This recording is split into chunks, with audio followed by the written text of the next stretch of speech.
lutuin mo na may konting gata, tapos may konting asin. Oo, ay, wow, The okay na best yun, the best. yun. Okay naman, tapos lalagyan mo pa ng asukal yun later on pag gusto Saka mo. may sasosos asukal. Sarap na Naku, merienda yan, di ba? napapakagat Oo. labi si Weng. Tapos may katabi ka ho dyang mga inuming yan, Totoo yan. palamig. So ngayon, Ano yung maruya? Maruya, parang saging na Saging. nilagyan ng harina. Yung karyoka, yung bilog na malagkit. Para, malagyan. Gusto ko yung karyoka. Chewy, Gusto ko yung karyoka. Meron yan sa labas, sa may timog. Panti ko Naku, nagdul, no? dami. Suki lahat tayo nun. Si Nakakainsan Kuya Bernard ba pangalan nun? Nagtitinda ng karyoka. Kailangan madalaw yan. Tsaka Okay. squid balls. Squid balls. Okay naman ay kwek-kwek. Yan. Pwede. Huwag lang sobrang kwek-kwek, Yan. Matas ang kolesterol. So parang hindi pa naman ho nagmahal yan. 5 piso ba isang kwek-kwek? Oo, Maliit same pa 5 rin, piso. Mahal, So, ano? ito, usaping mahal. Dahil marami ho ang mga naglabaso ng kanilang sama ng loob. Oo. Nang natuklasan nila, bakit nyo lang ngayon lang natuklasan yan? Di ba, dati na natin pinag-usapan niya dito sa Double Weng. Remember, Weng? Meron At tinanong mo tayong- pa nga kay Sir Joe Saldarriaga na, sino ang magbabayad niyan? Yung regular na customer ba ng Meralco? Yun. At sabi niya, oo. Oo, tayo. Di ba? Ganun pala yun. Dito Oo. na sa Double Weng natin pinag-usapan yon. At Oo. yun ay salig sa, ang pinag-usapan natin noon na Expanded Lifeline Kasi Program. nadagdagan ang mga Kasi beneficiaryo. dinagdag ang 4Ps doon sa dati ng mahihirap nating kababayan na kumukonsumo ng hanggang or less than 100 kilowatt hour. Yan, nasama na ho Yun, sila ron. correct. Pero unang-una ata, kokonti lang yan mga lifeline Mga subsidy seniors beneficiaries. and di ba konti lang kumonsumo. Sabi nga ni Sir Joe, maliit lang kasi yun, parang isang bumbilya lang yung Oo, yung gamit isang nila.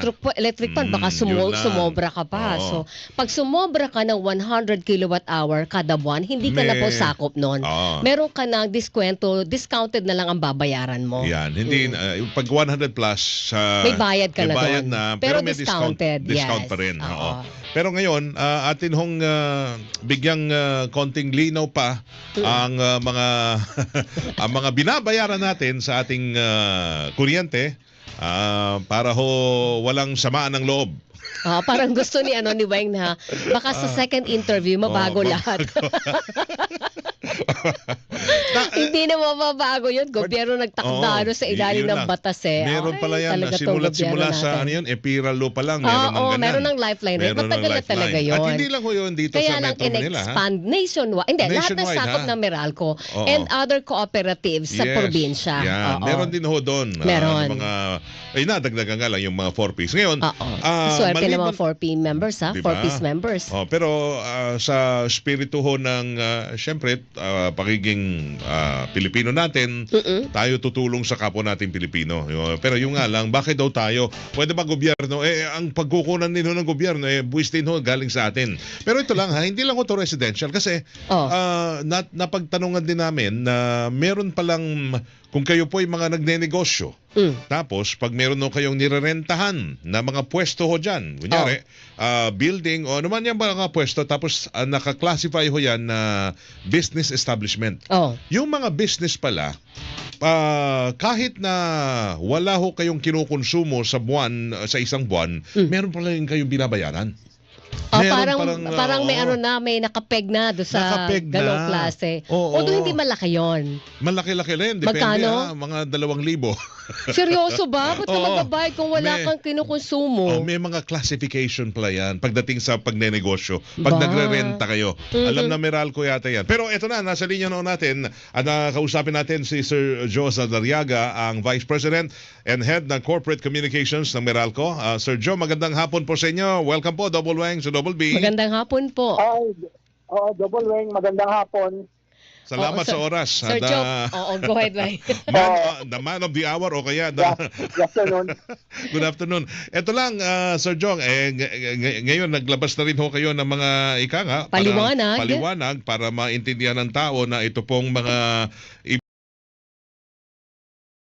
pinapasa o sinisingil ho na nandun ho sa billing ng Meralco ay hindi ho gawa-gawa lang ng Meralco. Nakatakda ho yan. Nandyan ho na Sa ilalim ng batas yan. May mga batas yan. I would just like to put things in context. Please, opo. I can only speak for in behalf of Meralco as the Vice President for Corporate Communication. Pero I will wear my hat siguro pag nagpaliwanag ako nito for the entire distribution utilities and all the electric cooperatives in the country. Mm. Kasi itong mga ini-impose na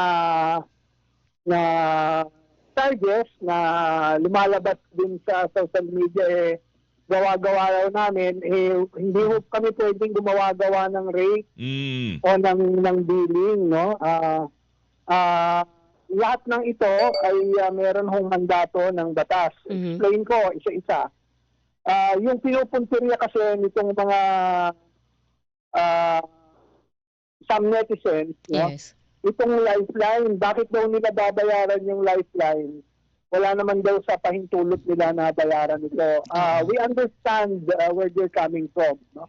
However, I would just like to explain na itong subsidy na ito ay pinapatupad po ng hindi lang ng Meralco, kung hindi ng lahat ng distribution utilities at electric cooperatives sa buong bansa, sapagkat ito po ay may enabling law. We are implementing this in accordance with the Republic Act number 11552 or the expanded lifeline rate law. So meron po itong pinagbabatayang batas.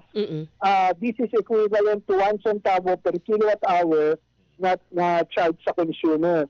The discount likewise ranges between 20 to 100% depending on the actual consumption. Go ahead, Sergio. Mas maliit ang konsumo, mas malaki ang discount.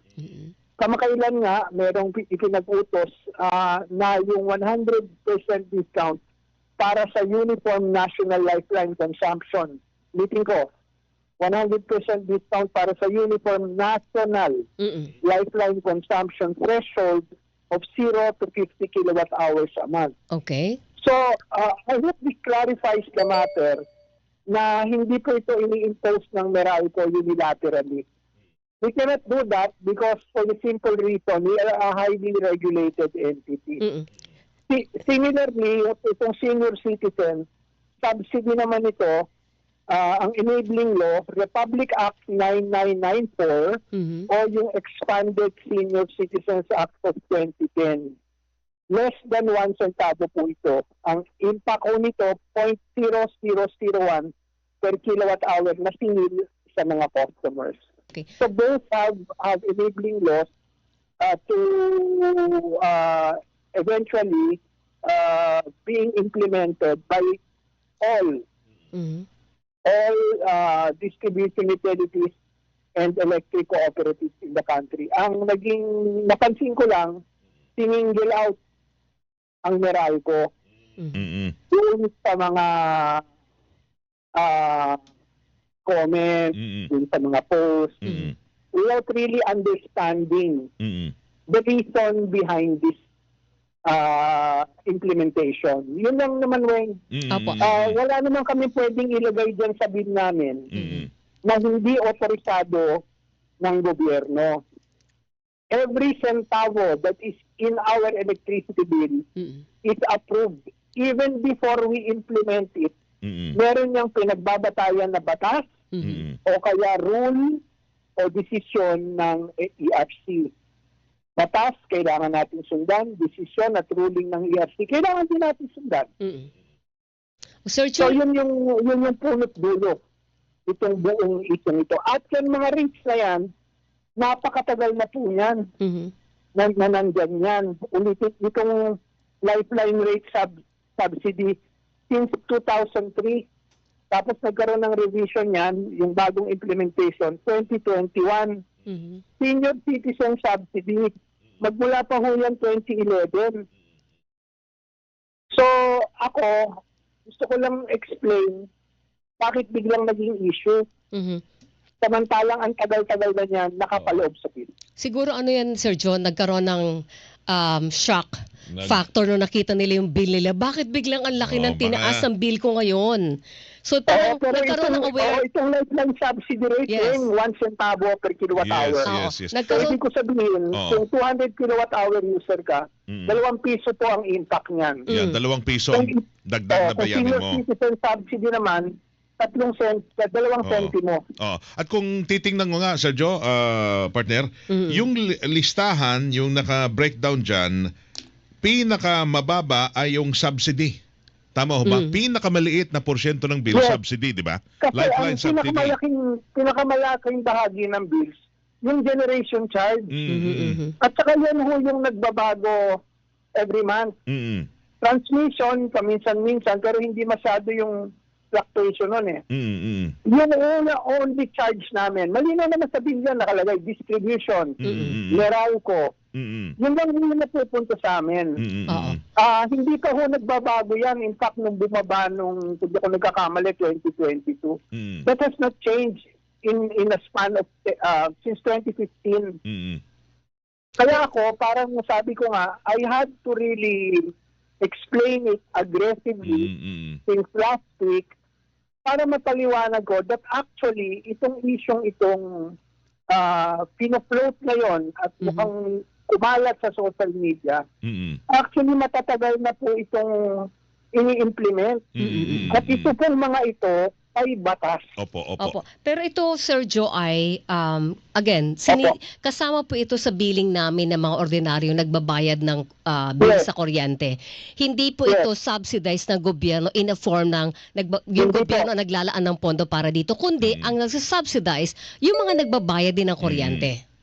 Because this is a cross-subsidy mechanism. Yes, oo. Opo. Ngayon, Sir Joe, pag ganun, pag pumasok, kunyari, nagbayad na ng kung 200 kilowatt hour, parang 2 pesos. So, papasok muna ang bayad sa Meralco. No? Tapos, pag nakuha na Kukolektahin ng Meralco, tapos ibabayad. Technically, ibabawas din sa bill ng mga senior citizens o yung mga 4Ps beneficiaries. So, tapos itong mga ito, usually yan, every month talagang nagkakaroon ng collection depending on yung impact niyan, depending kung ano yung konsumo mo. Okay. Iyan naman ay nasisili po ng ERC para lang masiguro na yung nakolekta mula sa subsidy, tama ang naibabayad. Wala hong sobra. Yes, kasi meron naman kaming, hindi lang Meralco, no? May mechanism in place naman to make sure na tapat at tama yung implementation nito. Okay. Hindi kami pwedeng mag-deviate dyan kasi syempre, we will be taken to task by the regulator. Heavily regulated po kami. Opo. Lahat ng line items dyan sa bill ay scrutinized and being reviewed by the regulator. Isa pa, gusto ko lang emphasize yung point na to. Akala kasi nila na ito yung dahilan bakit tumataas yung electricity bill. Hindi po. Ang main reason kaya tumataas ang electricity bills pag summer months ay dahil sa consumption. Tingnan po nila yung gamit nila, yung graph. Meron naman po dyan sa electricity bill eh. Usually po, pagpasok ng Marso, Abril, Mayo, Hunyo, portions ng Hulyo, tumataas po talaga yung graph. Ang tawag po namin yan, seasonality of consumption. Tumataas po yung konsumo kapag summer months. At pag tumaas yung konsumo, usually merong karagdagang sa electricity bill kasi as consumption rises, you use more electricity, there is more kilowatt hours reflected in your bill. Okay. Paano halimbawa, siguro para malinaw Sir Joe, linawin natin kung pag 4-piece member ka, ano yung libre sa kanila sa kuryente at ano yung discounted na? Gaano karating konsumo? 100% wing. Pag yan ay hanggang 50 kilowatt hour lang ang gamit mo.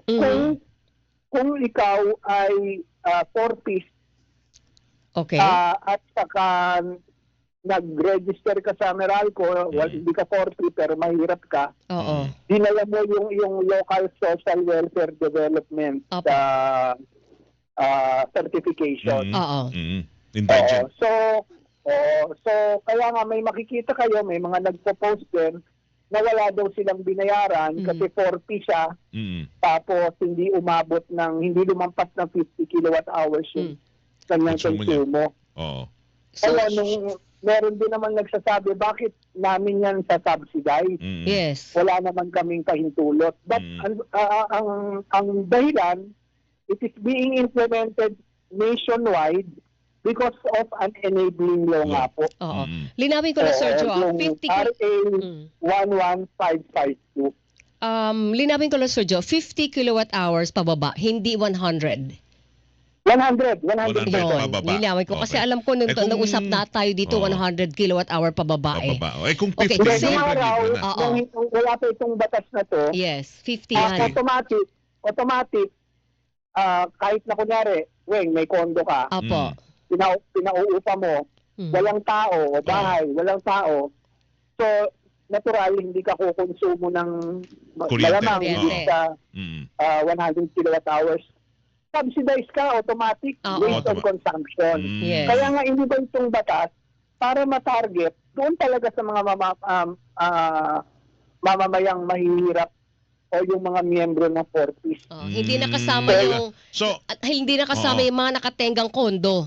Kahit mababa ang Ay, hindi kanilang na. consumption o Hindi walang sila- consumption. hindi sila na. kasama. Dati kasi subsidized, basta Oo. yung automatic, Consumption. basta yung konsumo mo hindi lalagpas ng 100 kilowatt hours kada buwan, Oo. automatic, no, na meron kang subsidiya. Hindi na po Oo, hindi ganon. na. Yung Okay. beyond 100 kilowatt hour, ano na ang singilan sa kanila? May Ang discount tawag ba? doon, subsidizing ka na, 101 and up. Subsidizing meaning, ikaw na yung nagbabayad ng... Kasama ka na doon sa cross-subsidy. Ayun. And partly, you're already subsidizing itong mga subsidized. Oo, Yung hindi... senior citizens na nakarehistro, Oo. at saka yung mga mahihirap na kababayan natin na miyembro ng 4Ps. Kahit pa sila member ng 4Ps, pero beyond 100 kilowatt hour ang konsumo nila, Magbabayad na subsidizing customer na Yes. sila. Ayun, Magbabayad na malinaw sila. yan. Alright. Oo, hindi na sila magkaka-discount. Oo, alright. So Joe, Malinaw. ito lang, wag lang sana ikagalito ninyo. Gusto ko lang malaman para naman din natin, gaano karami ang mga benepisyaryo dito sa Metro Manila under sa Lifeline. O doon sa inyong concession area. Sa Meralco. Parang sa amin ngayon, let me check. Parang nasa, kung di ako nagkakamali, sa aming franchise, mga 30,000 siguro. 30,000. 30,000 4Ps. So, Marginalized beneficiaries. Yung Kung senior monthly yan, citizen. I will get back to you. I will get Okay. the latest. pero Sige kung Pero yun yung naaalala ko. pero kung how much sa isang buwan ang sinasubsidize ng mga customer na Meralco? Magkano yung halaga? Ay, wala lang akong absolute value. Baka naman hindi Hindi ko lang kalakihan hawak, at okay. matanggap natin, di ba? Hindi kalakihan, hindi naman abot ng milyones siguro to. Di ba? Kung 30,000.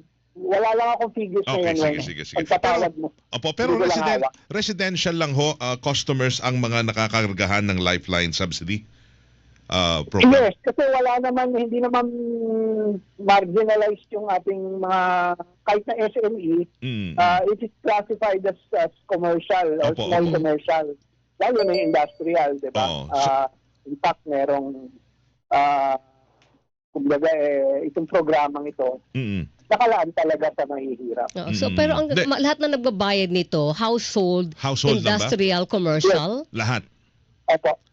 So, okay, hati-hati tayong Lahat lahat. lahat tayo. Oo, Pati yung mga negosyante, pati yung mga malalaking mayayaman na mga Kasama tao. lalo sila, oo.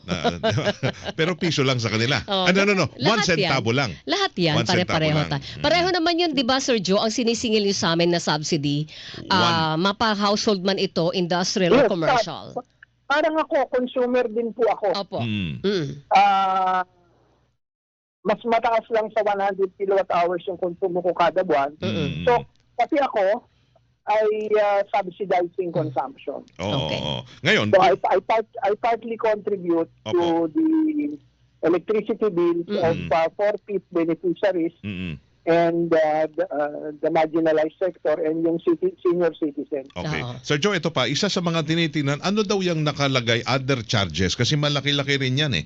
Kunyari, sa isang bill mo na 1,000, ang other charges nakalagay 800. Sample lang to, pero based on the billing. Other charges, ano yan? Mga 800 out of 1,000 na billing nyo? Kaya ngayon sinasabi nilang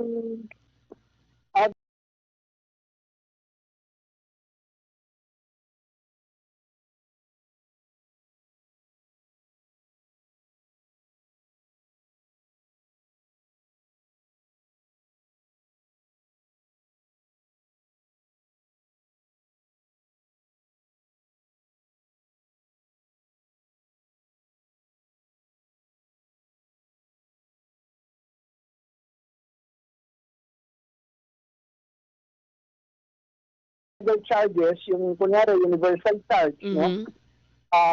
Ito naman yung non-bypassable charge passed on and collected sa lahat ng DU. Kasama din ata dito yung NDCP mula sa lahat ng end users para i-cover yung missionary electric voting of renewable energy development and utilization under the General Energy Auction o GEA. Covered dito ng RA 9513, Renewable Energy Act. Similarly, feed-in tariff allowance, ito rin, uniform charge, all consumers supplied by distribution or transmission network para sa halaga o cost ng promoting of renewable energy development and utilization under the feed-in tariff. Transco naman yung fund administrator. Ang enabling law, Republic Act 9513 rin, yung renewable energy. So lahat ng ito, ng mga charges ay covered, yung other charges ay covered ng enabling law and implemented by all distribution utilities and electric cooperatives in the provinces, in the country, as a response to follow and implement the law. Yung taxes, maliban sa VAT, lahat yun flat rate, di ba, Sir Joe? Except for VAT na kapag tumataas ang... Kapag nakaalam ko, may taxes, VAT, local franchise tax, ayan, kasama yan eh. And I think meron ding taxes on the part of the generators, taxes din in transmission. So, as far as Meralco is concerned, kung ano lang yung implementable tax na ilalagay namin, nilalagay namin. Yun ang i-implement namin. Batay sa nakataad sa batas. Okay. Lahat po ng rates namin na nakasaloob sa bills ng customers namin ay mayroong kaakibat na batas, may kaakibat na rules mula sa regulator.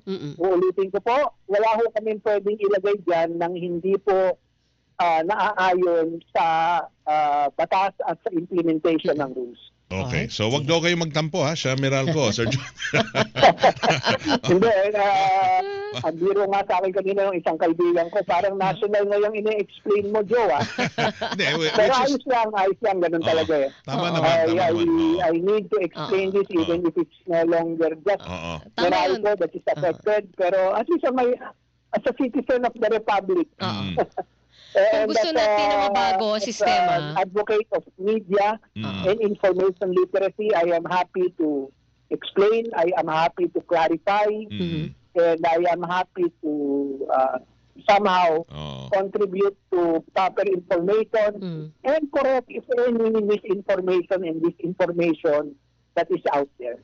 Kung gusto natin mabago yung sistema na nirereklamo natin ngayon, kalampagin natin ang Kongreso, baguhin ang batas. Di ba, Sir Joe? Yun lang yun, para mawala magkaroon. Wala na sa kamay na Meralco. I will leave that up to the wisdom of government. Correct. Oo, tama yun. Kaya kayo'y palagi naglalabas ng abiso na magtipid ng kuryente, gumamit ng mga LED lights. Mga ganyan. Yes, ako ang solar. Isang advocacy ako, maliban din sa animal welfare, siguro minsan mapag-usapan natin yun. Opo. Is media and information literacy. Oo, totoo yan. Tama yan. So Para talagang labas sa fake news. kasama dyan yung energy efficiency as a way of life, yung proper use of electricity, para na sa ganon kahit paano makaagapay tayo as part of public service. Okay. Sir Joe, maraming salamat po sa oras ha. Thank you, Sir Joe. Sa oras. Thank you. Alam niyo, ako dapat magpasalamat sa inyo. Kasi nabibigyan niyo ako ng pagkakataon to explain and it really is my pleasure. Thank you, sir. Hindi niyo natatanong, I appreciate our media friends so much. Lalo kayo dyan sa Super Radio DCWB. Binibigyan niyo ako ng pagkakataon makapagpaliwanag. Mabuhay kayo. Maraming salamat sa inyo, WM. Magandang hapon, sir. Thank you. Malaki ang utang na loob ko po sa inyo. Ay, wala po yun, sir. Walang utang na loob. Thank you. Thank you, Sir Joe. Magandang hapon sa inyo. Yan.